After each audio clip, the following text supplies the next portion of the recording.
You can see just by looking at our front yard how important nice plants and landscaping are to us, and our love and appreciation for plants and trees, especially Christmas trees, because we celebrate Christmas year-round in our home.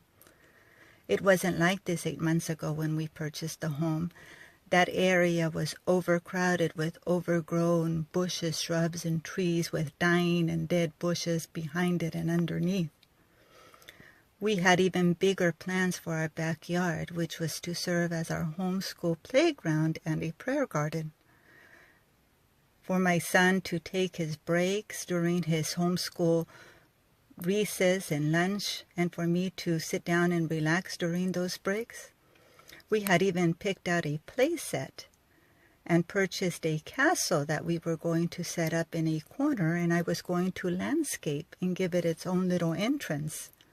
But 8 months later, the only use we have for our yard is to bring in the trash cans.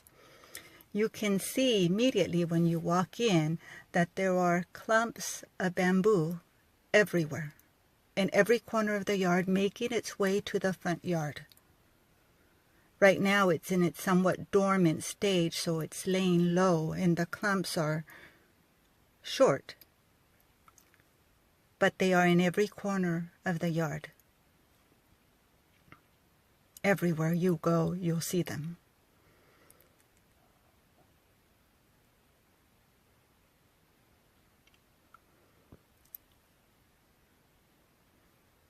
You can see where all the other plants are dying because we turned off whatever was left of the sprinkler system, but you can now see the hidden cane that was hidden behind those plants.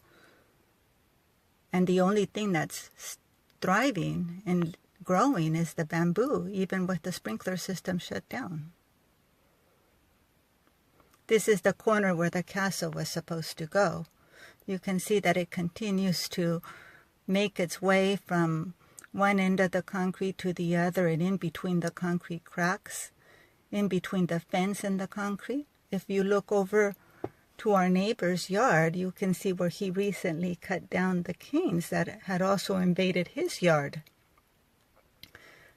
Then you can see where the canes were at one time sawed down around the sprinkler and sprinkler system.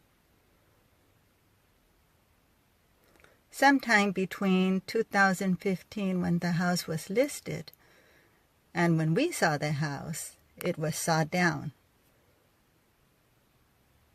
Here is the picture from the 2015 listing. You can see it growing inside the yard. And here is a picture from the 2017 listing. You could only see it in the neighbor's yard. This is the worst area because it's on the other side of the fence from the neighbor that had it growing. It is severely infested, even though we spent months digging it out and aggressively killing it. It is growing underneath the fence, sitting underneath the fence. This is the other back corner of the yard. You can see where it's growing on both sides, on both yards. Our yard and our neighbor's yard next door, and it makes its way to the front on both sides of the yard. Underneath the fence, on each side of the fence, towards the front of the house, and it ends up just feet away from the front yard, just feet away from invading my front yard landscaping. All of our other plants have died in the backyard, including the plants that meant so much to me, like our blue-eyed spruce Christmas tree that we planted when my son was 2. It had grown to be a beautiful tree, and we had it moved. But we could not plant it anywhere that would stay clear long enough. These are our sago palm pups that I had removed from our palm tree from our other house that I had planned to plant near the patio area. But 8 months later, they sit dry and dead in a box.